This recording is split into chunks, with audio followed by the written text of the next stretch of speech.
Alejandra Vides, soy académico del Departamento de Salud Pública de la Universidad Católica. Estoy aquí para darles la bienvenida. Muy contenta de ser las personas que han aceptado gustosa la invitación. Agradecer que hayan venido a pesar de la hora, la fecha, el calor. Agradecer especialmente al director de la escuela por su presencia aquí con nosotros, el doctor Felipe Hoyser, quien aceptó nuestra propuesta y además se acercó hasta aquí, al profesor Gonzalo Valdivia, director del departamento. Y quiero agradecer y dar la bienvenida al profesor Joan Bena. Él es profesor de la Universidad Pompeu Fabra, a quien tuve el privilegio de conocer como director de tesis hace ya varios años, y quiero agradecerle haber aceptado la invitación. Por varios años las disciplinas de la salud, o al menos en lo que a mí me toca la medicina y la epidemiología, habían tenido un poco olvidada la importancia y el impacto que tiene la forma en que organizamos nuestra sociedad sobre la salud de las personas. Sin embargo, ya hace algunos años el tema se vuelve a colocar en la agenda de reuniones internacionales, de centros académicos, grupos de investigación, etc. Respecto de la importancia de la forma en que organizamos nuestras sociedades, este mes la organización, la OCDE, señaló que la brecha económica entre ricos y pobres era en este momento la más grande en 30 años. Por otra parte, ya en el año 2008, la Comisión de Determinantes Sociales de la Salud de la Organización Mundial de la Salud, en su informe final, señaló que las inequidades sociales están provocando una gran mortandad a nivel mundial. Esto en palabras textuales.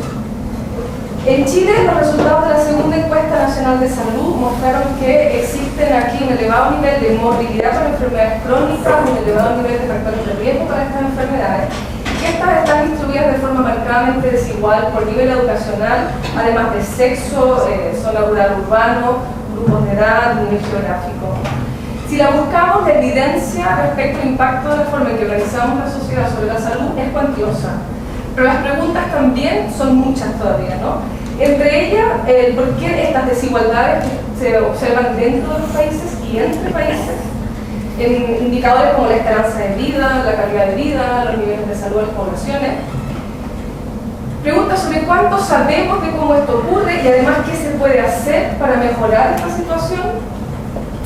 Por lo tanto, consideramos oportuno y necesario mantener abierto el debate sobre este campo, extenderlo, además llevarlo hacia ámbitos donde aún no ha llegado con suficiente fuerza, y además tremendamente interesante nos resulta llevarlo al ámbito de la formación en salud, de las distintas carreras de la salud, digamos.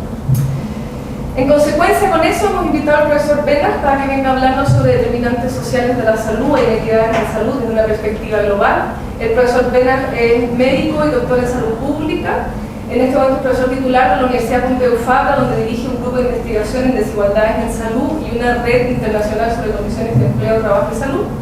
Se dedica a temas de investigación principalmente en desigualdades, condiciones de trabajo, precariedad laboral, análisis geográfico en áreas pequeñas, el impacto de políticas de salud, y tiene múltiples libros, publicaciones, informes a los que se puede acceder con facilidad.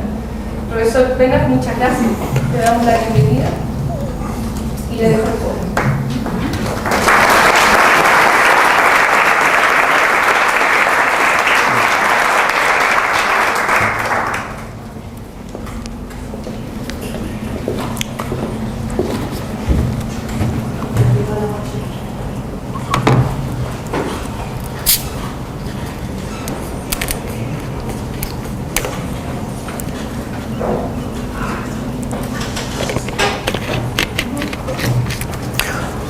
Bueno, buenos días.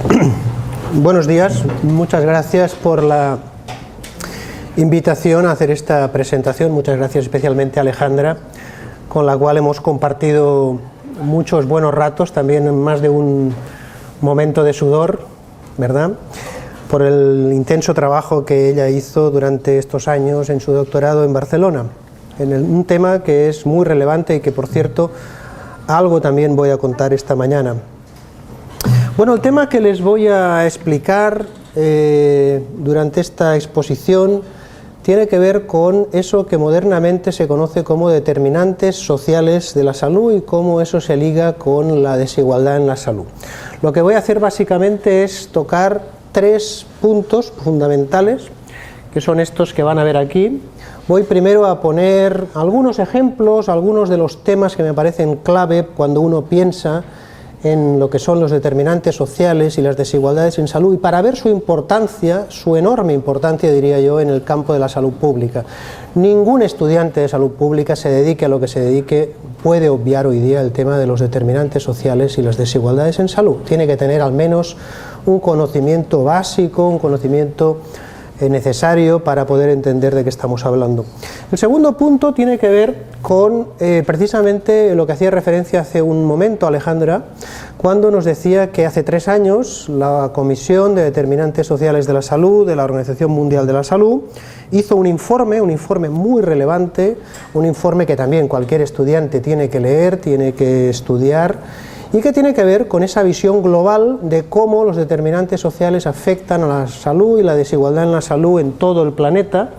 Y lo que voy a hacer es no tanto resumirlo, el informe lo pueden descargar muy fácilmente, lo pueden leer con toda la tranquilidad desde la página web de la Organización Mundial de la Salud, pero sí me voy a centrar, más allá de todo eso, en alguna de las críticas. El informe es muy buen informe, muy interesante, pero nosotros hemos trabajado en el informe y por tanto también sabemos algunas de sus limitaciones, y uno tiene que aprender tanto de lo que uno propone como también de las limitaciones de lo que uno propone. Y en ese sentido voy a utilizar el ejemplo precisamente de nuestra red, la red de condiciones de empleo. Precisamente nosotros trabajamos 4 años y medio con la comisión y generamos la información, el conocimiento necesario para entender, tener esa visión global de cómo el empleo, de cómo las condiciones de empleo y trabajo afectan a la equidad en salud. Y voy a terminar con algo también muy relevante. Espero que con la exposición vais a entender qué son los determinantes sociales y qué son las desigualdades en salud y de su importancia, pues uno tiene que entender también que en una facultad de salud pública, en un departamento de salud pública, uno tiene que entender que hay que hacer cosas, ¿no? Intentar hacer cosas para mejorar la salud de la población y especialmente a aquellos que están en peor situación. Por tanto, voy a hablar un poco de la política, voy a hablar de las políticas, eso que en inglés es más fácil de decir, ¿no? La politics y policy, y voy a hablar de escenarios para el cambio. Este es un poco el menú que he preparado entonces esta mañana. Bueno, cuando hablamos de desigualdades en salud ocurre una cosa bastante interesante, ¿no? Bastante curiosa, y es que las desigualdades sociales están en todas partes y sin embargo muchas veces no somos capaces de entender, ni de ver, ni de visibilizar dónde están esas desigualdades. Si uno toma un mapa del mundo hecho con muchas fotografías por la noche, uno se da cuenta, solamente mirando este mapa, en buena medida, de dónde están una parte al menos de las desigualdades sociales y económicas a nivel global, porque vemos que el planeta está muy desigualmente iluminado. Vemos como Europa, por ejemplo, o Estados Unidos, especialmente en su costa este, o Japón, por ejemplo, están intensamente iluminados. Eso quiere decir muchas cosas. Por ejemplo, África, en cambio, está prácticamente a oscuras en esa visión.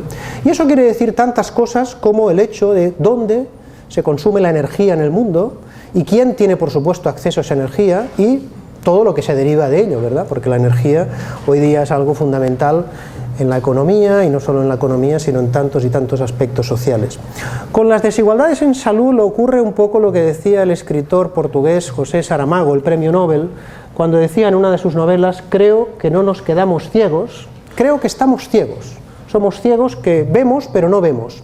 Las desigualdades se ven pero no se ven. Son algo bastante invisible, son algo de los cuales a veces se habla, a veces hay comentarios, etcétera, pero que cuesta mucho de ver, al menos en algunas de las diversas capas que tienen que ver con las desigualdades sociales y desde luego también, como vamos a ver, con las desigualdades en salud. Vamos a ir desde lo más general a luego a algunas cosas más concretas. Desde lo más general uno puede tener una imagen del mundo, por ejemplo, utilizando lo que ven aquí, un cartograma, donde tenemos los continentes del planeta según su distribución de la población y riqueza en el mundo, de tal manera que, por ejemplo, Estados Unidos o Norteamérica tiene el 5% de la población mundial, Europa el 11%, América Latina el 9%, África el 14%. ¿Qué ocurre cuando miramos el mismo cartograma con la riqueza? Lo que ven ahí abajo, vemos que Norteamérica se ha multiplicado por 6, que Europa se ha multiplicado por 3, que Latinoamérica se ha dividido por 2 y que África se ha dividido por 7. Es decir, ya a nivel global uno percibe una tremenda, una brutal, podríamos decir, desigualdad social o económica en el planeta a nivel de los continentes. Pero claro, esta es una visión todavía muy general. Y además es una visión de la cual uno podría decir, bueno, quizá hay esta situación, pero esa situación está mejorando. Bueno, los estudios, especialmente los estudios de Branko Milanovic en el Banco Mundial de los últimos años, muestran que esto no es así.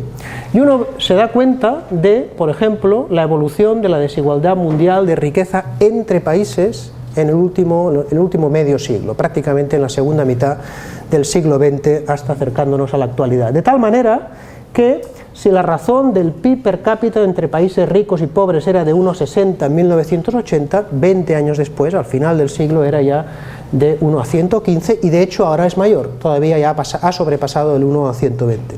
A nivel global nos damos cuenta no solo de esta brutal, decía, desigualdad económica entre continentes, sino además que entre países, a nivel global, eso ha aumentado desde los años 80 de una forma muy clara, muy marcada. Bueno, lo que ocurre además es que, como sabemos, los continentes, pero también los países, son muy diversos, o son muy distintos, o son muy desiguales, que es una palabra que es mejor utilizar. Y eso se puede reflejar en un dibujante que cada día en el periódico español El País, se llama El Roto, el dibujante, pues nos ilustra con unos dibujos realmente muy instructivos sobre muchos temas. En concreto, este tiene que ver precisamente con el tema que hoy tratamos, el tema de la desigualdad. Unos tienen mucho, otros no tienen nada, la media es la correcta. Bueno, esto es lo que suele pasar, yo les he hablado de invisibilidad. Los promedios esconden la desigualdad. Si a uno le ofrecen un promedio, bien sea de empleo, bien sea de lo que sea, uno no entiende bien qué ocurre, llámese la esperanza de vida, llámese la mortalidad infantil, llámese el desempleo o llámese como se llame. Tomemos 4 ejemplos cualquiera de 4 países. No importa además mucho los años, tomemos Hungría, tomemos la India, tomemos Estados Unidos o Brasil. Estados Unidos y Brasil, 2 de los países más desiguales del mundo, ¿no? Y nos damos cuenta de cómo la distribución de los quintiles de los países entre los más pobres y los más ricos es claramente desigual en Hungría, también en la India, pero especialmente en Estados Unidos y en Brasil, especialmente en Brasil, de tal modo que el 20% más rico tiene más del 60% de toda la riqueza en el país. ¿Cómo se traduce eso en la salud? De muchas maneras, y desde luego en una sesión como esta no tengo tiempo para hablar de muchas de las maneras en que se puede traducir, pero sí para ilustrarles con algunos ejemplos. Por ejemplo, en la esperanza de vida. En la esperanza de vida al nacer, el indicador de salud más utilizado, el más universal, el más también accesible probablemente. La esperanza de vida al nacer en el mundo, de hace un par de años, 3 años, era más de 80 años en todo este territorio, menos de 40 años en todo el territorio de la África subsahariana, en algunos países 36, 37 años, y luego había una diversidad de países con 50, 60, 70 años de esperanza de vida al nacer en promedio. Básicamente podríamos decir que, por ejemplo, gran parte del continente africano tiene la misma esperanza de vida que la que tenía, por ejemplo, Europa o Inglaterra, pongamos por caso, en el siglo XVI o el siglo XVII. Hace siglos, ¿verdad? Precisamente el siglo XVII, XVIII, a partir de la Revolución Industrial, cuando rápidamente empieza a subir con bastante rapidez, primero en Inglaterra, luego en otros países, la esperanza de vida. ¿Qué podemos ver entonces en resumen? Bueno, acudamos también a 2 imágenes, que a veces sí que nos dicen muchas cosas, 2 cartogramas. En la parte superior tenemos el tamaño de los países proporcional a su PIB, y en la parte inferior el tamaño de los países proporcional a la mortalidad infantil, el otro indicador de salud más utilizado, ¿verdad? ¿Qué vemos? Bueno, vemos como 2 caras de la misma moneda. Por un lado vemos como Europa, Japón, Estados Unidos, buena parte de Norteamérica, por otro lado gran parte de África y buena parte de Asia se encuentran con las situaciones, digamos, mejores en el primer caso, peores en el segundo caso. Pero la situación o el tema de las desigualdades sociales en salud es mucho más complicado de lo que acabamos de ver hasta ahora. Por ejemplo, Estados Unidos está aquí, está muy hinchado, el país más poderoso del planeta en términos mediáticos, en términos militares, desde luego, en términos económicos y otros. Pero si miramos dentro de ese país, y lo miramos, por ejemplo, con una técnica bien utilizada como es el estudio de áreas pequeñas, uno se da cuenta de que Estados Unidos no es un país, Estados Unidos son muchos países, llamados Estados Unidos. Pero dentro de Estados Unidos hay una serie de zonas que tienen altísimos niveles de pobreza y que fundamentalmente se agrupan sobre todo en esa zona de la parte oriental de Estados Unidos, donde se acumulan, por cierto, y donde viven, por cierto, una buena parte de la población más pobre y en general de raza negra de todo el país. ¿Cómo se relaciona esto con la salud? Bueno, los estudios nos muestran cómo, sobre todo también en buena parte, el mismo territorio que acabamos de ver, estos son datos ya un poco antiguos, del año 90, la esperanza de vida era de 60-69 años, otros territorios alcanzaban los 80 años y de hecho, los estudios nos han mostrado cómo esas desigualdades en la mortalidad han crecido. No se han reducido, sino al contrario, han crecido. De hecho, hay zonas, como por ejemplo Washington, que tienen, y al lado otros, Montgomery County, por ejemplo, tienen algunos esperanza de vida de casi 80 años, otros esperanza de vida de 60 años prácticamente. Es decir, 20 años de esperanza de vida, lo cual es una barbaridad, lo cual es brutal en términos de salud en muchos sentidos, ¿no? Si miramos de otra manera el mismo país, Estados Unidos, podríamos verlo por un estudio clásico muy utilizado en el campo, múltiples publicaciones científicas. Ustedes entran en las páginas de las publicaciones científicas y encuentran decenas y decenas de estudios, de tal modo que podemos ver cómo la distribución según ingresos de la población norteamericana de Estados Unidos, entre los más pobres a la izquierda y los más ricos a la derecha, sigue una línea casi perfecta, no perfecta, pero casi, con otro indicador de salud bien utilizado, como es la tasa de mortalidad ajustada por edad. De tal manera que los más pobres tienen la tasa de mortalidad más alta, los más ricos tienen la tasa de mortalidad más baja, pero luego hay, si se fijan, como si fuera una escalera.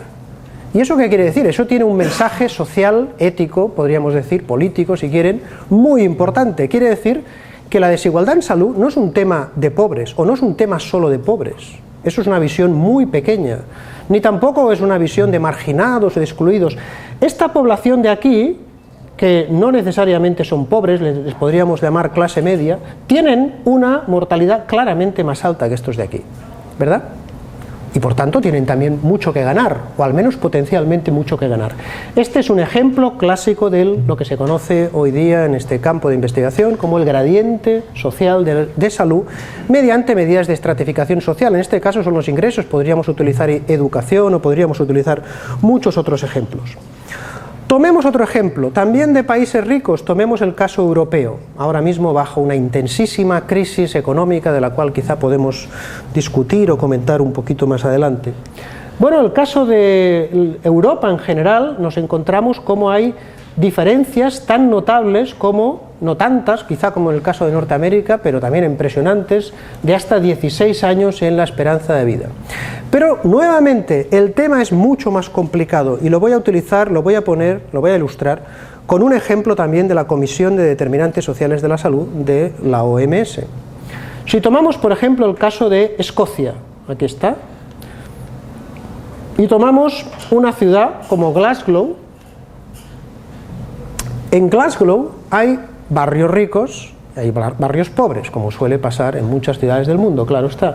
En Glasgow, un recién nacido que viva en el suburbio de Carlton va a vivir 54 años, en promedio. Siempre estamos con el tema de los promedios, claro. 28 años menos que uno que nazca a 12 kilómetros al norte en un barrio rico llamado Lenzie. Dicho de otra manera, un niño que nazca en Carlton tiene 8 años menos de vida que un niño promedio que nazca en la India. O dicho de otra manera, si quieren, en Europa hay muchas indias que están escondidas porque son invisibles, porque no las vemos y porque la desigualdad no se ve, la desigualdad se estudia, pero no es fácil de ver la desigualdad. Solamente hay casos muy concretos que se puede ver. Si uno va por ciertas ciudades de Estados Unidos, por ejemplo, y uno pasea por barrios muy ricos y junto al lado tiene barrios muy pobres, entonces sí, a lo mejor tiene una cierta percepción de lo que es la desigualdad. Pero si no, se ve la pobreza quizá, pero la desigualdad es un fenómeno más estadístico, más abstracto, que cuesta mucho más de analizar y de entender. Bueno, y si hemos puesto unos cuantos ejemplos de las desigualdades en salud, ¿por qué? Una pregunta fundamental en tantos ámbitos de la vida, pero que desde luego en el campo de la salud pública nos tiene que importar mucho. ¿Por qué ocurre eso? ¿Cuáles son las causas, cuáles son las razones que hay detrás de esas brutales? He puesto unos cuantos ejemplos, pero podríamos estar toda la mañana viendo ejemplos de muchos países del mundo, viendo ejemplo tras ejemplo tras ejemplo, ¿verdad? No solo por mortalidad, lo podríamos ver por estado de salud percibido, por conductas a la salud, por muchas cuestiones. ¿Por qué? Bueno, hace unos años un epidemiólogo social inglés, que de hecho ha sido muy citado por el presidente de la comisión de la OMS, de la Comisión de Determinantes Sociales de la Salud, dijo un par de reflexiones que yo creo que son oportunas, son interesantes. Al pensar en las causas de todo eso, dijo: hay algo que tiene que ver con lo que la investigación médica trabaja, analiza, los clínicos, los biólogos, el trabajo de ciencias básicas, muy importante, ¿quién lo duda?, que tiene que ver con lo que Jeffrey Rose llamaba las causas cercanas de la salud, causas cercanas o proximales de la salud. Son causas relacionadas con los agentes infecciosos, las deficiencias o excesos nutricionales, el hábito de fumar, la exposición a tóxicos, la genética, etcétera, etcétera, etcétera. Todo eso, por ejemplo, que en el campo de las políticas de salud se traduce en recomendaciones que todos los gobiernos, prácticamente de todo el mundo, hacen. Si ustedes, por ejemplo, repasan esta lista que les pongo, pues todo el mundo está familiarizado hoy día con esta lista, con estos consejos para tener buena salud, ¿verdad? No fumes, sigue una dieta equilibrada, haz ejercicio, maneja el estrés. Todo ello recomendaciones importantes, no hay ninguna duda de ello. O sea, en el caso, por ejemplo, del tabaco costó ni más ni menos que desde el año 50, cuando hay los primeros estudios epidemiológicos ya muy serios, ¿verdad?, por Dolly Hill en Inglaterra y por Winder y compañía en Estados Unidos, hasta el año 64, cuando definitivamente está claro que esto de fumar no es bueno para la salud. Costó bastantes años, no fue tan fácil, ahora quizá nos lo imaginamos más fácil, no fue fácil en términos de investigación aclarar el tema, ¿verdad? Y lo mismo con la dieta, con hacer ejercicio, por ejemplo, todos los estudios en Norteamérica ligados con las enfermedades cardiovasculares, los estilos de vida, etcétera, etcétera. Pero esta visión es una visión incompleta, no es que sea falsa, pero es incompleta, y como es incompleta no es del todo cierta. Y eso tiene que ver con la otra cara que nos dice precisamente Jeffrey Rose al hablar, además de las causas cercanas, al hablar de lo que él llamaba las causas de las causas. ¿Por qué la gente fuma? ¿Por qué la gente está expuesta a tóxicos? ¿Por qué la gente hace ejercicio? Fíjense ustedes, no estoy hablando a nivel personal ni individual, que esa es una visión.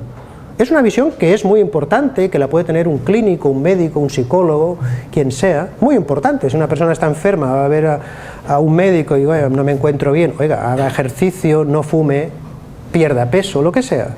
Esa es la visión individual, muy importante, pero si queremos entender la salud pública, esto no es suficiente. Necesitamos una visión colectiva, y esa visión colectiva, indefectiblemente, pasa por la visión de conjunto, y la visión de conjunto pasa por esto, por la visión de qué causas hay detrás que hacen que la gente tenga más o menos probabilidad de fumar, hacer estilos de vida, etcétera, saludables, etcétera. Causas de las causas, como decía Jeffrey Rose, como son temas objeto de la investigación social, económica y política, y por eso la salud pública es un tema tan complejo, porque abarca desde la genética o la biología, a la psicología, a los estilos de vida, a la clínica, a muchos temas, pero también a la sociología, a la política y a muchos aspectos ambientales, laborales, etcétera, etcétera, etcétera. Y otro epidemiólogo, completando esa visión, David Gordon, hace unos años hizo una propuesta crítica de esa visión demasiado individual, demasiado individualista de la salud, ¿verdad?, que al final uno puede traducir en eso que un autor, William Ryan, decía en los años 70, culpar a la víctima. Si tenemos una visión demasiado individualista de la salud, lo que estamos haciendo es culpar a la víctima. ¿Por qué? ¿Por qué la gente no puede hacer ejercicio físico? Yo no le puedo pedir a una mujer que vive sola, que tiene 3 hijos, que a lo mejor se levanta a las 5 de la mañana, que apenas gana para vivir, que se levante a las 6 de la mañana a hacer ejercicio físico, cuando tiene que estar cuidando a sus hijos, etcétera, ¿no? No se le puede pedir, porque esto puede que una persona lo haga, pero esto es una heroicidad, ¿verdad?, personal. El tema de la salud no es lo más importante para esa persona. Y eso tiene que ver con las causas de las causas. David Gordon, como les decía, hace unos años hizo una lista de consejos alternativos a esa visión demasiado individual de la salud, proponiendo una visión social. Y esa visión social, que era como una especie de broma, como ahora van a ver, era para criticar esa visión que les he puesto. Él dijo: no seas pobre, pero si eres pobre, deja de ser pobre. Y si no puedes, intenta no ser pobre mucho tiempo. Claro, uno no elige ser pobre, ¿verdad? No vivas en una zona deprimida y pobre, pero si vives, cámbiate de lugar. No trabajes en un trabajo estresante, no vivas en una vivienda de mala calidad, etcétera, etcétera. Bueno, no elige quien quiere, elige quien puede. Al menos en términos sociales. Desde luego en términos personales siempre uno tiene algo que decir con su vida, por supuesto. Pero en términos sociales, repito, no elige quien quiere, sino quien puede. Y esto lo voy a ilustrar con un ejemplo interesante y creo que bien conocido, que muchas veces se opta por poner esa visión demasiado individual de los problemas de salud. El ejemplo que les voy a poner ahora es el ejemplo que tiene que ver con 2 caras de la misma moneda que en la visión global de la salud hoy día son muy perceptibles. 2 epidemias, 2 de las más importantes. Desde mi punto de vista, la epidemia social más importante es la desigualdad social. Luego lo voy a explicar y quizá lo vamos a entender un poco mejor. Pero 2 epidemias, como son la epidemia del hambre, sigue siendo, ¿verdad?, los estudios de la FAO y otros muchos estudios nos muestran que básicamente 900.000 millones de personas de los 7.000 millones de personas que viven en el planeta pasan hambre o están malnutridos. Es un problema muy gordo, muy serio, ¿verdad? Junto al hambre tenemos otro problema: la obesidad. Y resulta que en términos de obesidad o de sobrepeso hay hoy día más personas incluso que las personas que pasan hambre. Por un lado el hambre, por el otro lado la obesidad y el sobrepeso. Bueno, hay muchos estudios, muchas revistas que se encargan, muchos carteles que por supuesto hablan de este tema, de la epidemia mundial de la obesidad. Y por supuesto los estudios científicos hablan de la epidemia de la obesidad y buscan también sus causas. Y hablan de la epidemia infantil de la obesidad, etcétera, etcétera, ¿no? Con cifras realmente abrumadoras, porque si unimos la obesidad con el sobrepeso, resulta que en muchos territorios del mundo alcanzan cifras altísimas. Solamente en algunas zonas de Asia tenemos cifras un poco más pequeñas. Una obesidad que ha ido en aumento. Por ejemplo, nuevamente tomemos el caso de Estados Unidos para ver cómo los mapas desde el año 94 al año 2005 nos muestran, se van poniendo cada vez más rojos los mapas, quiere decir que van aumentando las cifras de obesidad, las cifras promedio de obesidad en los distintos estados de Estados Unidos, y al mismo tiempo de una enfermedad correlacionada muy importante como es la diabetes. Más obesos, más diabetes. También ocurre en el mundo, de hecho, con patrones muy diferentes. De hecho, lo que ocurre es que en los países pobres, en los países medios, en los países ricos, la obesidad sigue patrones sociales diferentes.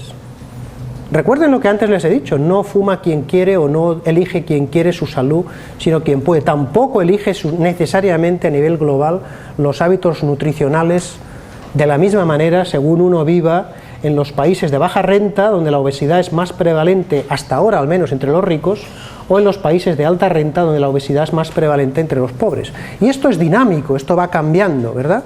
Del mismo modo que, por ejemplo, por ponerles otro ejemplo, en España, las clases sociales más pobres, en los hombres, fuman más que las clases sociales más ricas, pero no así en las mujeres. Pero en 10 o 15 años vamos a ver cómo eso se va a invertir también en el caso de las mujeres y son las mujeres pobres las que van a fumar más. Y eso, además, todo este tema tiene implicaciones en la salud biológica. Es decir, nosotros estamos hablando de cómo esos factores sociales, económicos y políticos, luego voy a referirme más a ellos, inciden en la salud, inciden en la obesidad, inciden, por ejemplo, en el colesterol. Esto forma parte de un estudio científico muy conocido, los estudios Whitehall, entre los funcionarios del Ayuntamiento de Londres. Son funcionarios del Ayuntamiento de Londres, pero dentro de los funcionarios hay distintos salarios, hay distintas situaciones, unos están mejor, otros están peor. Y lo que ocurre es que existe también ahí un gradiente debido a las cifras de colesterol. Peor situación sociolaboral, niveles de colesterol más altos. Dicho de otra manera, es como si esos factores sociales, que estoy empezando a explicar, se metieran dentro del cuerpo de las personas y se expresaran biológicamente, en este caso, a través del colesterol. Si solamente nos fijamos en el colesterol, no entendemos, por ejemplo, el fenómeno que les estoy describiendo aquí. Las causas de todo ello y de la obesidad, ¿dónde se buscan? ¿Dónde va la inmensa mayor parte de recursos en todo el mundo ahora mismo en investigación? Desde luego en Europa, en Estados Unidos, en muchísimos países. Por ejemplo, lo ejemplifico con este estudio ligado a un gen asociado con la obesidad, publicado en quizá la revista más importante, más conocida, más prestigiosa del ámbito clínico y médico, ¿no? El New England Journal of Medicine. Y desde luego eso con noticias que llegan a las revistas, la genética de la obesidad, la causa genética de la obesidad, ¿verdad? En realidad, la Comisión de Determinantes Sociales de la Salud mostró o indicó que la obesidad no es un fracaso moral que recaiga necesariamente en los individuos, sino que la epidemia de obesidad global es un buen ejemplo de cómo los problemas de salud se configuran socialmente. Cómo los problemas de salud se configuran socialmente. Esto que lo podemos poner aquí con un dibujito tomado entre comidas para los ricos, comidas para los de medio, comidas para los pobres. No es fácil alimentarse bien si uno tiene una vida muy dura, ¿verdad? Y uno no tiene tiempo, y uno tiene un salario muy bajo, y uno no tiene una tienda donde comprar a lo mejor verduras o vegetales o lo que sea, ¿verdad? Etcétera, etcétera. De hecho, a nivel global, la situación es todavía enormemente más compleja, porque para entender la epidemia global de obesidad deberíamos entender algo que podemos llamar el complejo industrial alimentario y de cómo se imbrincan, cómo se interrelacionan muchos factores ligados con las potentísimas cadenas de restaurantes que se expanden por todo el planeta, las cadenas de supermercados, la elaboración de comida precocinada, la compra, transporte, transformación de productos, las biogenéticas, semillas, etcétera, etcétera. Todo un gran tema que en salud pública apenas si es conocido y apenas si es tratado. ¿Cuál es el papel de las grandes corporaciones en todo este tema? Apenas si hay información. Mientras una enorme cantidad de recursos y de investigadores están intentando analizar las causas genéticas de la obesidad, resulta que una parte de los posibles problemas o orígenes o causas de las causas apenas si son investigados y apenas si son conocidos. Les pongo un ejemplo, solamente uno. El caso de determinadas políticas de corte neoliberal en la India, donde en la entrada de multinacionales, por ejemplo la Monsanto, porque hay que poner nombres y apellidos a las cosas, ¿verdad? Y otras, durante años, mediante la privatización y concentración de la industria de semillas y la pérdida de variedades propias que los campesinos habían utilizado durante siglos en ese país, llevó a un incremento de las deudas en esos campesinos y de hecho a una epidemia masiva de suicidios en los campesinos por el hecho de no tener control sobre los temas o los productos o los factores que hacían que tradicionalmente fueran su trabajo como campesinos a lo largo de la historia. Bueno, en resumen, lo que les acabo de contar tiene que ver con eso que modernamente se conoce como determinantes sociales de la salud. Esta es una lista, no es completa, pero bastante completa. Los factores políticos, las políticas sociales, los ingresos, la educación, la ocupación, el desempleo, las condiciones de trabajo, la seguridad alimentaria, la calidad de la vivienda, el transporte, el medio ambiental, etcétera, etcétera. Y por supuesto, no último, ni menos importante, la atención a la salud. La atención a la salud es muy importante, pero cuando uno va a ver al médico, al sanitario, ya se encuentra enfermo. Normalmente, o pide ayuda. ¿Por qué se encuentra enfermo? ¿Por qué necesita ir allí? Hoy día tenemos muchísima evidencia, toneladas de artículos, toneladas de estudios, toneladas de informes que nos muestran cómo estos factores sociales, estos determinantes sociales, inciden en la salud. Eso que precisamente en Chile a partir del año 2005 se puso en marcha mediante lo que fue la Comisión de Determinantes Sociales de la Salud, a la cual antes hemos hecho referencia. Como decía Alejandra, ¿no? Una de las conclusiones de la comisión, pueden entrar en la página web de la OMS, fue un trabajo de cientos de personas durante 5 años, casi 5 años, desde el año 2004 hasta el 2008, 4 años, y donde una de las conclusiones era esta: la injusticia social está matando a la población a gran escala. Hemos hablado antes de la esperanza de vida de África, por ejemplo, ¿no? La reducción de las inequidades en salud, hemos hablado, por ejemplo, del caso de Glasgow y de Carlton, de uno de los barrios de Escocia, y esto es un imperativo ético. Y eso se debe fundamentalmente, no exclusivamente, porque la atención sanitaria es muy importante, y la atención clínica es muy importante, y cualquier persona que está enferma lo sabe, porque cuando acude a un médico, a una persona que le puede ayudar, ¿verdad? Pero es sobre todo la combinación de políticas sociales, intervenciones deficientes, situaciones económicas injustas y malas políticas. Todo eso se puede visualizar en un modelo teórico. Este es un modelo de la Comisión de Determinantes Sociales de la Salud española, que después de la Comisión Internacional hizo también un informe de la situación en España, y mediante un modelo teórico bastante sencillo, pienso yo, ayuda a entender por qué, cómo se producen esas desigualdades en salud. ¿Por dónde empiezan los problemas o por dónde empieza la situación? Empieza por lo que la Comisión llamaba los determinantes estructurales de las desigualdades en salud. Los gobiernos, sus tradiciones políticas, los actores económicos, los actores sociales, las políticas que se ponen en marcha o que no se ponen en marcha, ¿de qué tipo? De la vivienda, del trabajo, del empleo, del medio ambiente, etcétera, ¿verdad?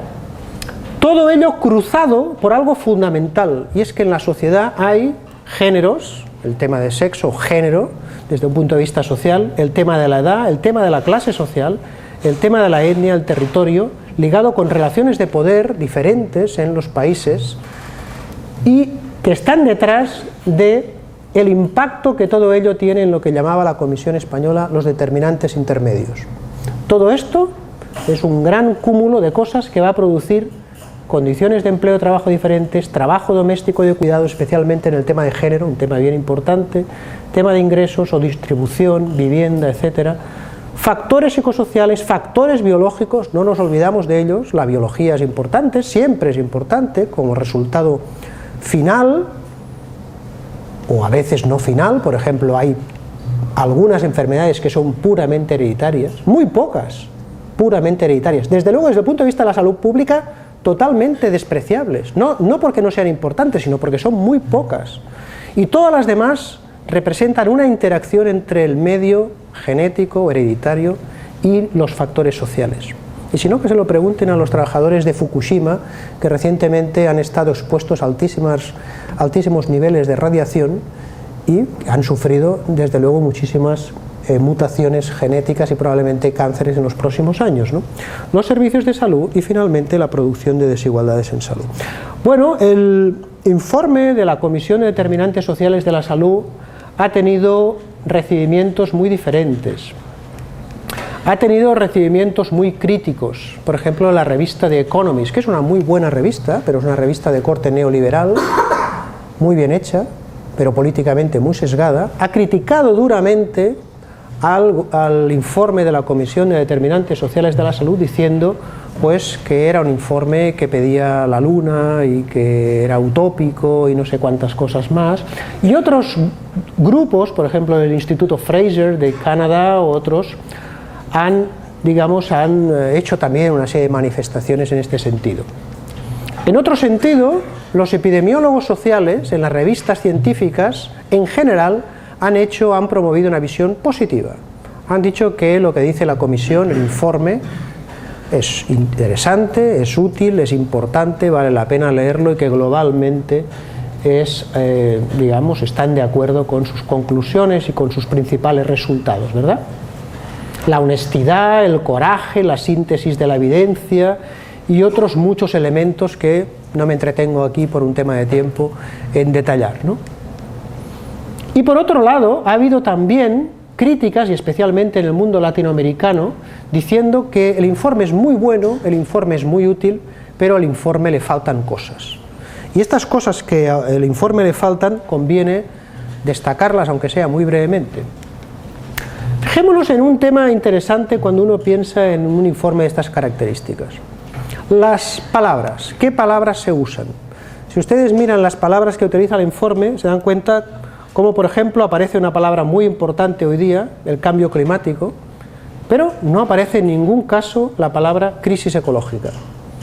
Por ejemplo, aparece 33 veces la palabra conflicto, no aparece casi apenas la palabra guerra. Aparece la palabra estratificación, apenas sí aparece la palabra clase social, ¿verdad? Estratificación por ingresos, por ocupación, por género. Aparece la palabra temporalidad en el contrato, aparece más la palabra precariedad en el empleo. ¿Por qué? Bueno, nosotros generamos el concepto, o ayudamos a generar, antes hacía referencia Alejandra, en ese sentido, el concepto de precariedad en el empleo, y hemos sido impulsores de que ahí también en el informe se recogiera este concepto. No voy a entretenerme mucho en estos temas que faltan, pero hay que decirlo. El informe hay que leerlo, pero el informe también hay que criticarlo, al menos en ese sentido. Por ejemplo, desde el punto de vista ecológico, antes hemos puesto algunos ejemplos, ¿no?, de cartogramas. Fijémonos en el cartograma de la huella ecológica. ¿Dónde están los países que están, digamos, desgastando el planeta en términos ecológicos? Debido al enorme consumo, al enorme gasto energético, etcétera, básicamente la mayor parte de países del norte. ¿Dónde están, en cambio, las muertes atribuibles a la mortalidad por el cambio climático? En gran parte, nuevamente, el continente africano y buena parte del continente asiático, ¿no? El tema ecológico, por tanto, la crisis ecológica tan fuerte, con la pérdida de biodiversidad, la erosión del suelo, la pérdida de materias primas, la lucha y la competencia por el agua o por el petróleo, etcétera, ¿no? Todo este tipo de cosas. Si uno piensa en salud pública a nivel global, tiene que pensar necesariamente en esto. No lo podemos obviar. Por ejemplo, el tema del gasto militar. ¿Dónde se gasta? ¿Dónde hay gasto militar? Bueno, Estados Unidos, lo ven aquí, está como una pelota a punto de explotar, porque claro, 40 y tantos % del gasto militar viene de Estados Unidos. Y además con un crecimiento importante en los últimos años que no se ha detenido bajo la era Obama, por cierto. ¿Dónde están las muertes principalmente por guerras y conflictos? Pues sentimos decirlo, pero nuevamente más de lo mismo que hemos visto antes, ¿no? Y pensemos que el tema de la guerra es un tema, o el tema militar en general, es un tema muy importante. Pensemos que en el siglo XX, el siglo de tanto desarrollo, de tanta tecnología, de tanto progreso en cierto sentido, murieron debido a las guerras casi 200 millones de personas, lo cual no es nada menor, desde luego, ¿no? O pensemos en las muertes de civiles, cada vez en mayor proporción. Nada que ver lo que pasaba en la Primera Guerra Mundial o lo que pasa en las últimas guerras. El 80-90% de muertes ahora son civiles. O por ejemplo los niños soldado, cientos de miles de niños soldado. O por ejemplo las minas, cientos de miles de minas distribuidas por todo el mundo, y una larga lista de temas muy importantes. Segundo tema de déficit en la comisión, en el informe de la comisión. Tercer tema, el tema de la clase social. Posición socioeconómica, se dice a veces en investigación, en epidemiología social. Fijémonos qué curioso, el informe de la comisión, el marco conceptual de la comisión es este, lo pueden ver ustedes en el informe, lo podéis ver, y ahí se habla de posición social. educación, ocupación, ingreso, género, todo esto está muy estudiado. Hoy nadie puede dudar de esto en campo de la investigación científica porque hay decenas y decenas y centenares de estudios del impacto que todo esto tiene en la salud. O sea, esto prácticamente es como que fumar es malo para la salud, ¿verdad? Es imposible evitar este tema. Pero fijémonos cómo este marco conceptual, que es el que salió finalmente, obvió algo que parte de las personas que trabajaron en la comisión habían desarrollado durante meses, que era básicamente poner el énfasis también en el tema de la clase social. El término clase social desapareció. De hecho, hay revistas, por ejemplo, el New England Journal of Medicine. Si vosotros enviáis un artículo, que cuesta mucho publicar ahí, por supuesto, a esa revista, probablemente no vais a poder publicar con la expresión clase social. Probablemente vais a tener que publicar con la expresión estatus social. Porque la palabra clase social tiene implicaciones muy diferentes y que ligan con lo que, por ejemplo, esta socióloga inglesa, Mel Barley, decía, ¿no? La clase es un concepto inherentemente relacional, porque eso quiere decir que unos tienen y otros no tienen. Unos tienen mucho y otros tienen poco. Unos tienen más, otros tienen menos. Y ahí hay un juego de relaciones sociales que muchas veces está poco estudiado en el campo de la investigación. Otro tema que obvió la comisión, y muy difícil, y ahora complico un poquito el tema, es el asunto que en investigación científica se llama la complejidad. Los temas son muy complejos, los temas de investigación, no son nada sencillos. Desde luego, yo he intentado poner ejemplos sencillos aquí, ¿no? Pero cuando uno piensa en cómo ocurren los problemas sociales, uno tiene que referirse, por ejemplo, a lo que decía este importante, no sé por qué no ha salido aquí el nombre, Gunnar Myrdal, este economista sueco, decía hace años lo siguiente: en la realidad no hay problemas económicos, sociológicos, psicológicos, médicos, biológicos, ¿verdad? Lo que hay son problemas, y los problemas son todo a la vez. Las personas no somos, mira, soy mujer o soy de clase rica. No, en general es todo a la vez. Uno es mujer o es hombre de una cierta clase, es inmigrante, vive en una cierta zona, vive con una vivienda o con unas características, y todo eso ocurre a la vez. Y todo eso influye no solamente en la sociedad, sino que influye en la salud. Y hemos visto algunos ejemplos. Hemos de aprender a dominar los complejos problemas que existen en la realidad utilizando cualquier medio que esté a nuestro alcance.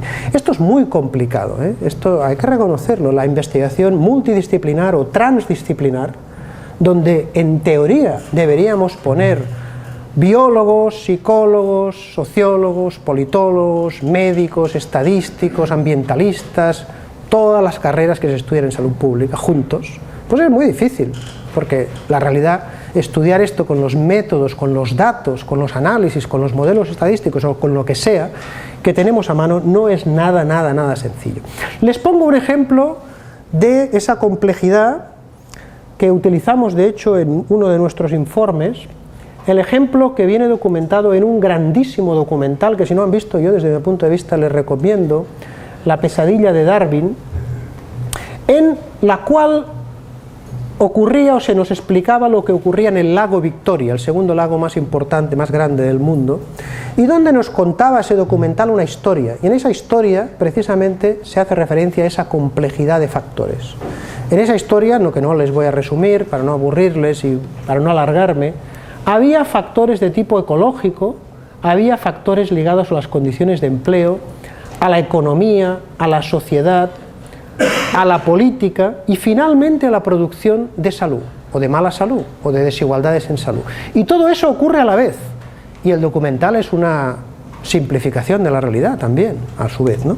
Y eso quiere decir que realmente entender la realidad es un fenómeno complicado.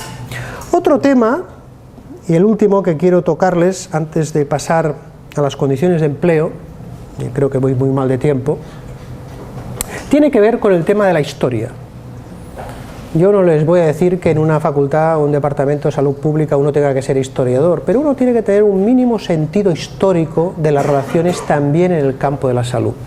Eso tiene que ver con lo que Eric Hobsbawm, el venerable historiador británico, que ha hecho la era de los extremos o el siglo XX corto en una fenomenal publicación sobre lo que ha ocurrido en la segunda mitad del siglo XX, decía precisamente en esa publicación: la destrucción del pasado es uno de los fenómenos más característicos y misteriosos de finales del siglo XX.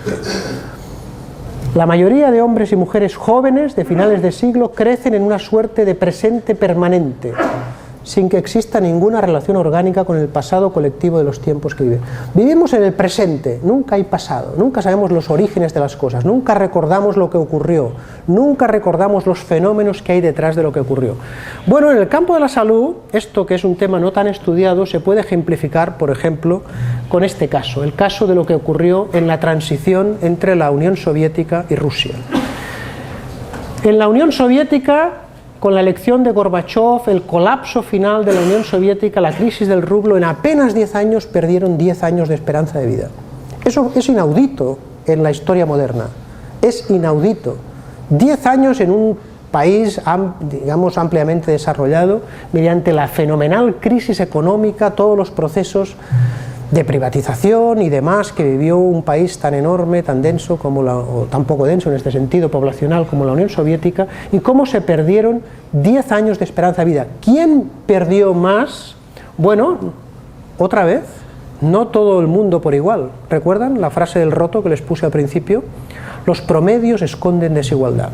Bueno, pues las personas de educación, con menor nivel de educación, perdieron más o bajaron más su esperanza de vida, o aumentaron más, si quieren, su mortalidad en comparación con las personas con la educación más alta, tanto en los hombres como en las mujeres, entre los años 88, 89, 93, 94, esa doble comparación, ¿verdad? Bueno, les voy a explicar un poco, y voy a intentar ir un poco más rápido, algunos aspectos, y me voy a saltar algunas diapositivas también para no alargarme mucho y así tenemos algo más de tiempo para el debate. Les iba a poner un ejemplo precisamente del determinante social de la salud que yo conozco más, el que he trabajado más en los últimos años, que es el caso de las condiciones de empleo y trabajo. Esta es la página web de nuestra red de condiciones de empleo y trabajo. En el año 2007 hicimos un informe para la Organización Mundial de la Salud, donde intentábamos documentar pues una serie de condiciones y aspectos de cómo todo ello produce desigualdades en salud, que dio lugar recientemente, el año pasado, a un libro, una publicación que aquí tienen, en la cual extendimos, ampliamos toda la información referida al empleo, al desempleo, a la precariedad y a otros factores. Y ahora les voy a explicar un poco, voy a poner algunos ejemplos ligados con esa investigación y nos permiten profundizar un poco más en algunos de los temas que hemos ido viendo hasta ahora. El empleo y el trabajo es un determinante social fundamental. Y en cambio, curiosamente, es un determinante social bastante escondido, al menos desde cierto punto de vista. Asa Cristina Laurel nos decía, una sueca que vive en México hace muchos años y trabaja en temas laborales, de salud laboral: cada cual conoce y sufre sus condiciones de trabajo, pero ignora las de los demás. Son situaciones vividas por todos, pero como cotidianidad de masas escapan al observador. Las personas sabemos cómo trabajamos o cómo estudiamos, quizá, pero no sabemos muy bien, quizá, cómo trabajan las personas a nuestro alrededor. Les voy a poner un ejemplo. El caso de la precariedad laboral. En los años 80, Alemania vivió una tremenda oleada de inmigrantes procedentes fundamentalmente de Turquía. En esa situación, un periodista crítico, un periodista de investigación, intentó saber cómo vivían y cómo trabajaban esos inmigrantes turcos que habían llegado a Alemania. Este es el personaje, este periodista alemán, Günter Wallraff. La pregunta de Günter Wallraff era: ¿cómo viven, cómo trabajan, en qué condiciones y cómo eso puede afectar a su salud esos inmigrantes en Turquía? Y Wallraff lo que hizo fue disfrazarse de turco durante 2 años y medio, porque él no vio otra manera de conocer la realidad de la forma de vivir de los turcos y cómo eso podía influir en su salud, y durante 2 años y medio trabajó en múltiples trabajos, muchos de ellos de riesgo, para saber las condiciones de empleo, de trabajo de los turcos. Todo ello lo resumió en un libro, Cabeza de Turco, y todo ello además lo grabó en un vídeo que en esa época, imagínense, hace 30 años, los vídeos eran de este tamaño, ¿verdad? Pesaban un montón, y él lo grabó en una bolsa de mano y pudo grabar bastantes imágenes en blanco y negro que han quedado reflejadas en un documental precisamente llamado Cabeza de Turco. Wallraff decía en su libro cosas como estas: cuanto más brutal y más agotador era el trabajo, mayor era el menosprecio humano y la humillación que sentía. Si esta sociedad fuese realmente democrática, podría hacer muchos reportajes sin esconder mi identidad, pero él no veía ninguna manera de entender cómo vivían los trabajadores turcos más que disfrazándose de trabajador. Se puso una peluca, se tiñó el bigote, dijo que no hablaba bien el turco, ¿verdad?, porque venía de una familia que no había tenido ocasión de aprender bien el turco, había viajado, etcétera, ¿no? Y en ese sentido es un ejemplo de lo difícil, de la frase que les ponía hace un minuto de Asa Cristina Laurel, lo difícil que es conocer la realidad, lo invisible que es la realidad en muchos sentidos.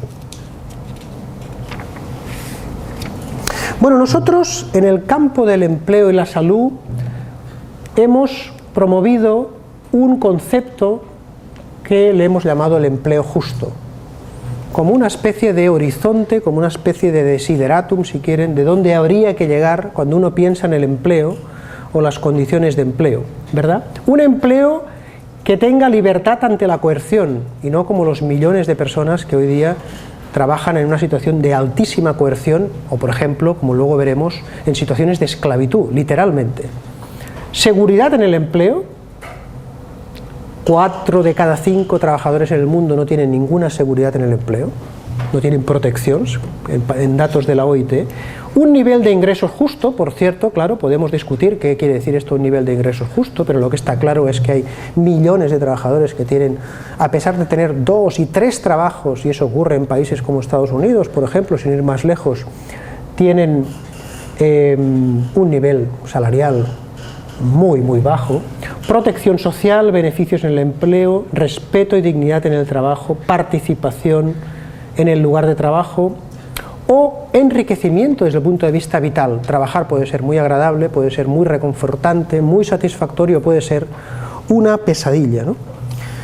Bueno, ese desideratum que es el empleo justo, nosotros lo hemos traducido en nuestro trabajo, en nuestro libro, básicamente en estas principales condiciones de empleo.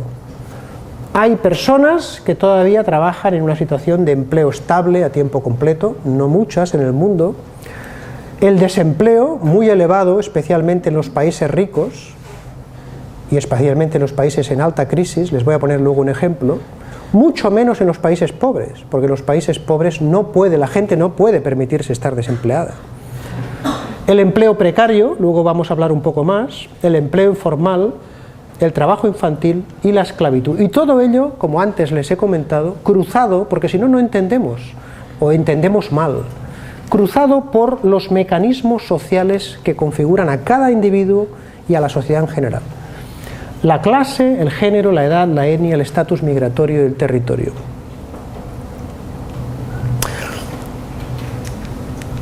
Bueno, me voy a saltar alguna diapositiva.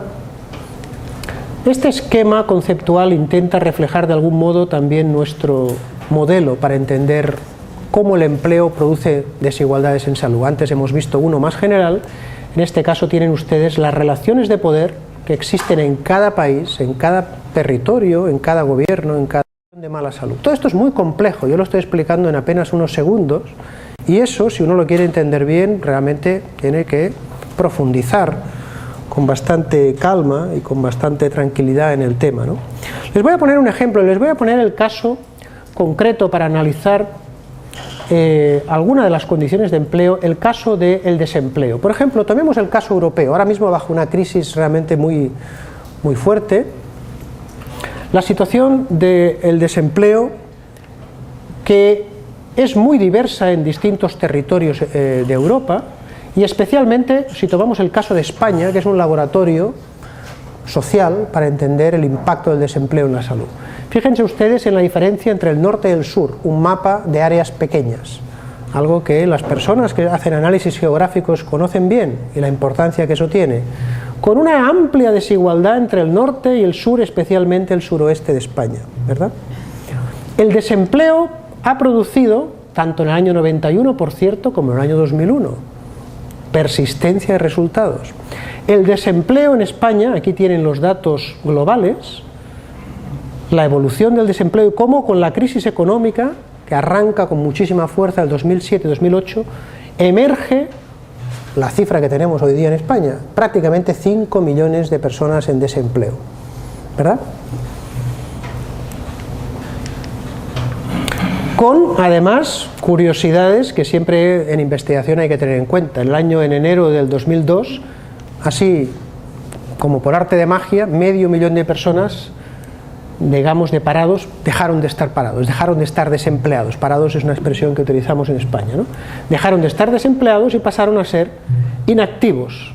Por tanto, la cifra, vean ustedes en la evolución, se redujo así como por arte de magia, algo que si uno no conoce el campo de la investigación y cómo se configuran los registros o las definiciones, pues a uno le podría parecer algo asombroso. Bueno, el desempleo en España tiene cifras tan dramáticas como estas que les muestro aquí.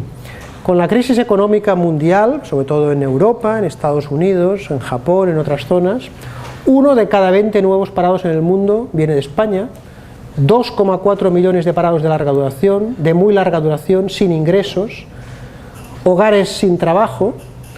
No sirve de nada o de casi nada que a uno le den el dato del desempleo en España. ¿Por qué? Porque el desempleo en España es el 46% en los jóvenes, el 35% en los inmigrantes.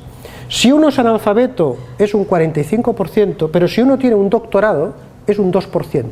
Entonces una cifra del 21% como tenemos ahora está bien, es útil, pero no muy útil, ¿verdad? Y sabemos de sobra que el desempleo afecta a la mortalidad, afecta a peores conductas a la salud, mucho más alcoholismo, afecta a tener peor salud mental y afecta a multitud de enfermedades relacionadas con el hecho de estar desempleado y sobre todo si no estás protegido delante del desempleo, ¿no? Bueno, me salto algunas cosas. El caso de la precariedad en el mundo, hoy día imposible de estudiar, 1.400 millones de trabajadores pobres en el mundo. Ejemplos muchísimos, uno por ejemplo el caso de las maquilas en Centroamérica. Buena parte de la ropa que se viste y que se utiliza en muchas partes del mundo es fabricada por cientos o miles de mujeres especialmente que tienen vidas laborales muy duras y que encima de todo el trabajo, digamos, tienen que hacer todo el trabajo doméstico. Otro riesgo para la salud, en este caso ligado al género, el trabajo doméstico. El empleo informal, no tener contrato. El empleo precario puede ser tener un contrato en malas condiciones, el empleo informal ya es directamente no tener contrato. Donde la realidad es que a pesar de que podemos poner muchas cifras y muchos millones y muchos datos, lo que ocurre es que todo eso se refleja en personas. Y ese sufrimiento se refleja en la vida cotidiana de las personas que cuando se hacen estudios cualitativos te explican lo que les está pasando. Las personas en precariedad, los desempleados, las personas en empleo informal, etcétera, etcétera. Recuerden lo que antes hemos dicho, son temas en gran parte invisibles y que solamente uno vive cuando realmente se da cuenta de su propia realidad. Los ejemplos también son muy variados. Tomemos el caso de los desguazadores de barcos, un ejemplo que es una muy buena metáfora de la globalización, ¿verdad? Estos enormes barcos que transportan mercancías por todo el mundo, que son las que podemos encontrar en los supermercados de todas las ciudades de todo el planeta, que son transportados por estos enormes barcos que cuando ya no funcionan son desguazados, ¿verdad? Alguien se encarga de deshacerlos. Y la primera pregunta, la primera cuestión es ¿dónde? Bueno, pues por ejemplo en Bangladesh o la India, en países pobres. ¿Y quién lo hace? Pues normalmente trabajadores pobres, trabajadores que trabajan sin mascarillas, sin las mínimas condiciones de seguridad, que están expuestos a centenares o a miles de productos químicos y que por supuesto tienen mucha más probabilidad de tener elevadas tasas de cáncer, por ejemplo, ¿verdad? Hay muchos documentales que manifiestan todo esto que les ocurre a lo que en inglés se conoce como los shipbreakers, ¿verdad? Los desguazadores de barcos. El caso del trabajo infantil, bien estudiado por la OIT, cientos de millones de niños y niñas en el mundo que trabajan, muchos de ellos en condiciones de alto riesgo. El caso del esclavismo, personas que están en una situación básicamente como esclavos, no como esclavos a la vieja usanza, sino como dice Kevin Bales, uno de los estudiosos del tema, esclavos prescindibles, esclavos de usar y tirar. A uno no le puede gustar demasiado esta realidad, pero si uno está en salud pública y quiere conocer algo de la realidad, algo de la verdad, tendrá que saber que en el mundo hay entre 12 y 28, más o menos, millones de esclavos, ¿no? Según Kevin Bales, hay más esclavos vivos hoy que toda la población que fue raptada desde África en la época del comercio de esclavos, en términos cuantitativos, ¿no? En términos absolutos. Los ejemplos también son variadísimos en nuestro trabajo y también en el informe, en el libro que hemos hecho lo documentamos. Les pongo un solo ejemplo. El caso del cacao en África. El 40% del cacao del mundo viene de este cuadradito que tienen aquí, del cacao, que corresponde a un país, Costa de Marfil, que hasta hace muy poco ha estado en una guerra civil de unas tremendas dimensiones, con gobiernos corruptos, con multinacionales que se han aprovechado del trabajo de allí, y donde gran parte del cacao ha sido recolectado por niños y trabajadores informales, casi esclavos, que bajo el control de estas multinacionales, por ejemplo Cargill, han captado el cacao luego es enviado a los países ricos, pongamos por caso a Francia, Inglaterra, Suiza, y las grandes multinacionales del chocolate procesan el cacao y fabrican y venden chocolate, haciéndose pues evidentemente de oro con los beneficios que reporta la venta del chocolate en el mundo, ¿verdad? ¿A quién no le gusta el chocolate? O la mayor parte de gente le gusta el chocolate, que se utiliza como regalo, como múltiples cosas, ¿no?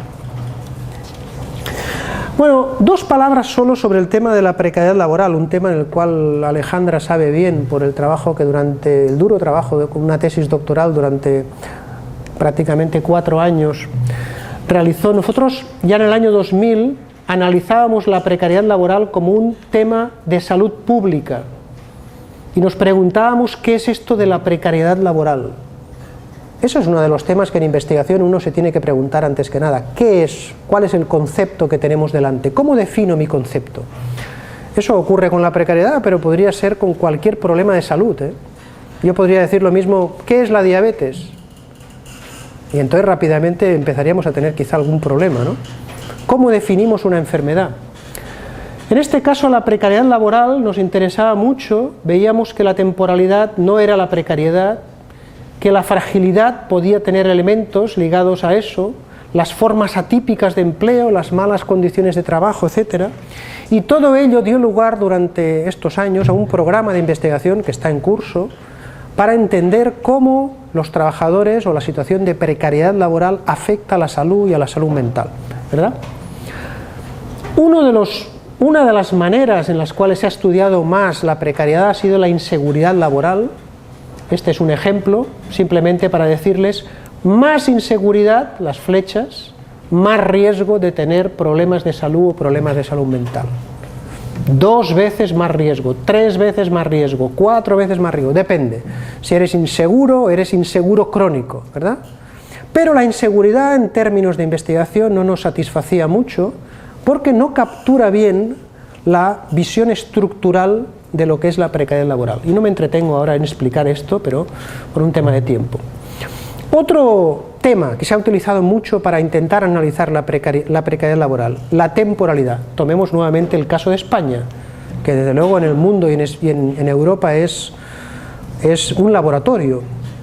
España durante muchos años ha tenido elevadísimas tasas o porcentajes de temporales, de trabajadores en temporalidad, hasta que llega la crisis económica, tan brutal que está afectando ahora mismo a España, ¿no?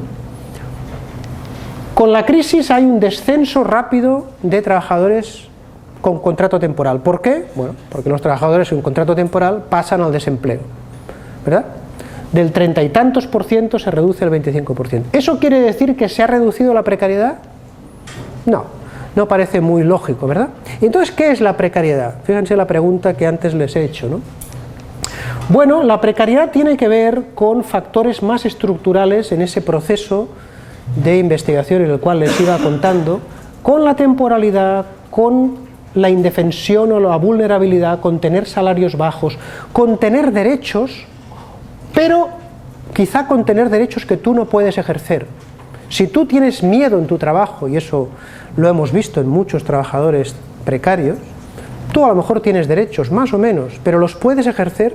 Bueno, la precariedad laboral, que nuevamente tiene una variabilidad en los datos enormes. Fíjense ustedes que la precariedad laboral en España en el año 2005 era del 48%, la mitad de la población trabajadora. Y eso infraestima la situación real, porque hay una serie de colectivos que no pudimos mirar. Pero fíjense ustedes, 20% si es un hombre trabajador no manual, profesional, español, de más de 30 años, 20%. Si eres una mujer, inmigrante, obrera, joven, 90%. Nada que ver una cosa con la otra, ¿verdad? Nuevamente el tema que antes hemos analizado al pensar los temas ligados con la invisibilidad, ¿no?, de tantos fenómenos. Y eso tiene una relación muy clara con la salud. Más precariedad, peor salud, más precariedad, peor salud mental. Bueno, paso, para acabar mi exposición, a comentar también algo de las causas globales. Esta exposición versa sobre la desigualdad a nivel global, entonces voy a saltarme alguna diapositiva para ir un poquito más rápido. Tenía algún ejemplo, quizá lo podemos tocar más tarde. ¿Qué causas tienen que ver con la desigualdad social y la desigualdad en salud a nivel global? Muchas veces se utiliza la expresión globalización para significar los tiempos que vivimos, ¿verdad? Y muchas veces cuando se habla de globalización, se habla de globalización tecnológica, los cambios en la tecnología. Hoy podemos hablar por internet, por Skype, yo que sé cuántas cosas, con ordenadores, mil cosas que en los últimos años han aparecido y siguen apareciendo con gran rapidez. Pero la globalización también tiene que ver con fenómenos sociales, políticos, económicos que conviene conocer. Les pongo unos cuantos dibujos para su reflexión. El mundo es de quien se lo compre. Países arrollados, países desarrollados. Porque las palabras son muy importantes, pero los políticos lo saben mejor que nadie, desde luego. Economía libre de controles, dice un broker, ¿verdad? Quieren más libertad. Pero ¿qué aficionados son a gobernar lo público los que todo lo quieren privatizar? Y una última, más para los menos, ¿no? Ha habido un aumento brutal de la desigualdad social en los últimos 20 años, como hemos visto al principio de esta exposición. Y eso tiene que ver con lo que globalmente se conoce como las políticas neoliberales. Como dice David Harvey, este geógrafo, en un librito muy recomendable sobre una breve guía, llamado Una breve guía del neoliberalismo, para entender qué es eso del neoliberalismo, qué es eso de las políticas neoliberales, una respuesta a la crisis de los años 70, ¿verdad? Una crisis de acumulación, una pérdida de poder político de la élite. Y eso, además, se reflejó en muchos países. Bueno, uno de los que más claros, y quizá el primero, fue precisamente Chile. Fíjense ustedes en la evolución del índice de Gini, que es una de las maneras de ver la evolución de la desigualdad económica, y cómo la desigualdad fluctúa, se reduce y rápidamente aparece un aumento creciente muy fuerte durante toda la década de los 70, 80 y prácticamente hasta el año 90, ¿verdad? Eso ocurrió en Chile. La historia, nuevamente, si uno no conoce la historia, no entiende lo que ocurrió en el país, no entiende lo que ocurrió también en términos de salud. Pero no solo ocurrió en Chile, ocurrió, por ejemplo, en Inglaterra, bajo Margaret Thatcher. Fíjense ustedes, en los años 80, el brutal aumento de desigualdad entre los ricos y los pobres. O, por ejemplo, ocurrió en Estados Unidos, bajo Reagan y Bush, ¿verdad? Un aumento brutal, lo hemos visto al principio, pero tiene que ver con lo que ahora les estoy contando y con la relación que tiene que ver con las políticas neoliberales. Las políticas sociales, económicas, son muy importantes para la salud. Que nadie crea que la salud tiene que ver con lo que hace el ministro o la ministra de Sanidad. Eso tiene que ver con la atención sanitaria, es muy importante. Pero ¿qué hacen o qué tienen que ver las políticas de vivienda, las políticas del trabajo, las políticas económicas? Todo esto es decisivo para la salud de la población. Y las personas en salud pública lo hemos de saber, lo hemos de conocer. Y por tanto la atención sociosanitaria, clínica, tener buenos hospitales, tener buenos médicos, tener buena formación, tener buenos recursos, todo esto es muy importante. Pero también es muy importante el otro, el tema de los determinantes sociales que les acabo de contar. Bueno, me voy a acelerar un poquito. Fíjense ustedes, esto es un ejemplo de políticas sociales entre Estados Unidos, comparando Estados Unidos, nuevamente el país más rico del mundo, uno de los más ricos, la reducción de la pobreza después de las políticas redistributivas, muy pequeñita, los países nórdicos, una caída espectacular de la pobreza debido a políticas sociales y de redistribución. Y la pobreza tiene alta correlación con la salud y con la mortalidad infantil. O tomemos otro ejemplo, el caso de la zona o la región de Kerala en la India, una zona donde ha habido políticas sociales y económicas de redistribución, de educación, de salud pública durante años, durante décadas. La comparación de la esperanza de vida en Kerala comparado con el resto del país, con la India, mucho más alto en Kerala. Pero miremos, por ejemplo, las tasas de alfabetización en Kerala, mucho más altas que el resto de la India, pero no solo más altas, sino que hombres y mujeres convergen. Siempre hay, en casi todos los países del mundo, tasas de mejor y mayor nivel de educación en los hombres y en los niños que en las niñas. Otra desigualdad de género, ¿verdad? Que además tiene importancia, desde luego, también en la salud. Por tanto, la expansión de la escuela pública, las acciones preventivas, los subsidios alimentarios, las políticas sociales como algo importante. Y acabo con una breve descripción de las políticas o escenarios que tienen que ver con la salud pública, por un lado, pero también con las desigualdades en salud. Este es un gráfico que hizo también nuevamente Jeffrey Rose en su librito de 110 páginas, que cualquier estudiante de salud pública tiene que conocer y tiene que leer repetidamente, yo diría. Yo creo que me lo he leído 22 o 23 veces este libro. Este libro es un clásico, es un librito de muy pocas páginas y que aporta muchas ideas para pensar. Bueno, en este libro Jeffrey Rose decía que si tomamos un factor de riesgo para la salud, por ejemplo la presión arterial sistólica, la alta, y esa es la distribución en una población determinada, supongamos los chilenos o la población de Santiago, por ejemplo, uno puede optar por dos tipos de políticas. Una, que sería la más conocida, la más habitualmente citada, actuar sobre los hipertensos, ¿verdad? Actuar sobre la población de alto riesgo. Eso que habitualmente los médicos realizan. Te viene una persona, tiene la presión elevada, tú intentas diagnosticar, tratar, hacer lo necesario para que esa persona reduzca su presión arterial y por tanto tenga menos riesgo, por ejemplo, de tener un infarto de miocardio. Pero Jeffrey Rose decía que podemos hacer otra cosa, y esa otra cosa es esta curva de la población en la cual hay unos cuantos por aquí que tienen la presión muy baja, estos de aquí que tienen la presión muy alta y luego el promedio, ¿verdad? Esta curva normal, esta distribución de la curva normal, tan temida por los estudiantes, ¿verdad?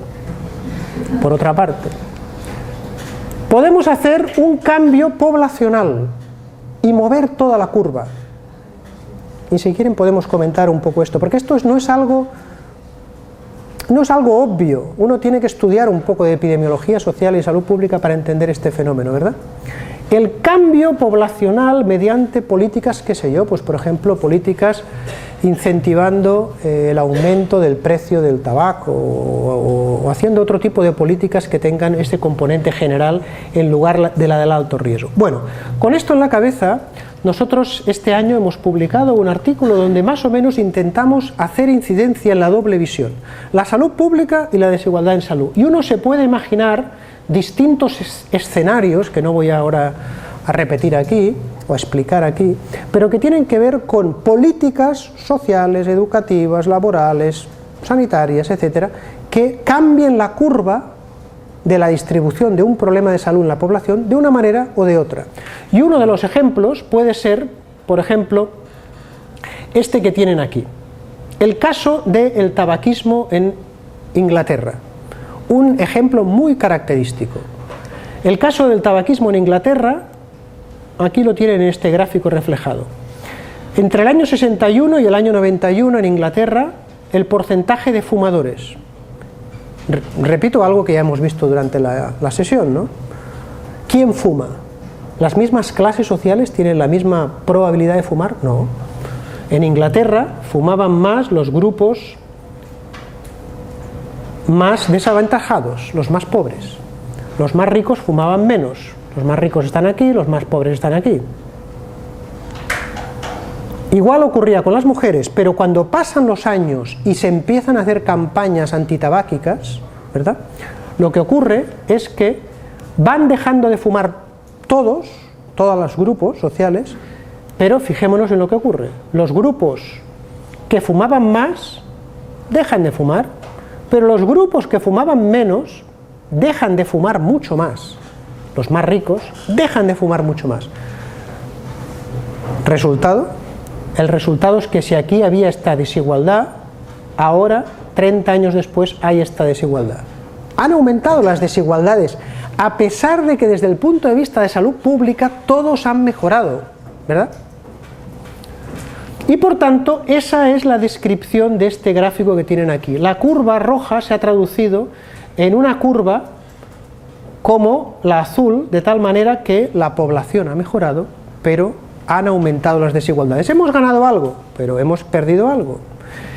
Solución ideal, la que tenemos aquí abajo, la más difícil de todas: lograr que aumente o que mejore la salud de toda la población, la salud pública, que eso es la salud pública, que no conviene confundir con la sanidad pública. La salud pública es la salud colectiva, la salud de todos y de todas, ¿verdad? Eso es la salud pública.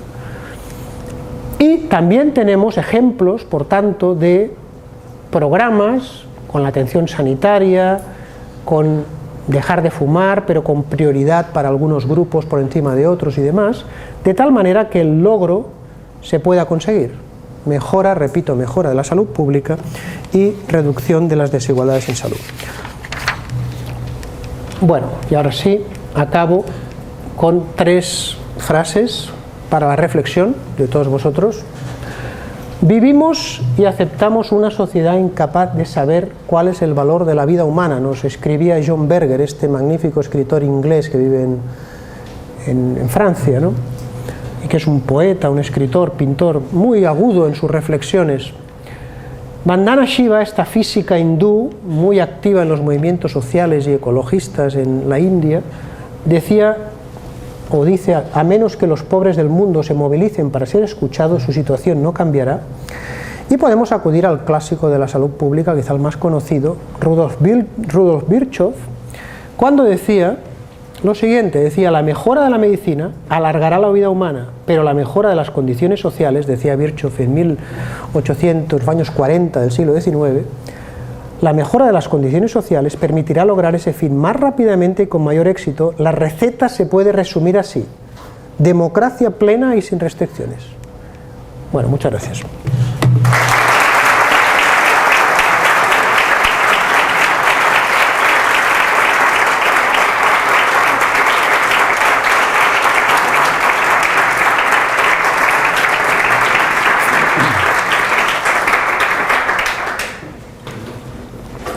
Queda algo de tiempo para algunas preguntas. Tenemos un micrófono, si quieren.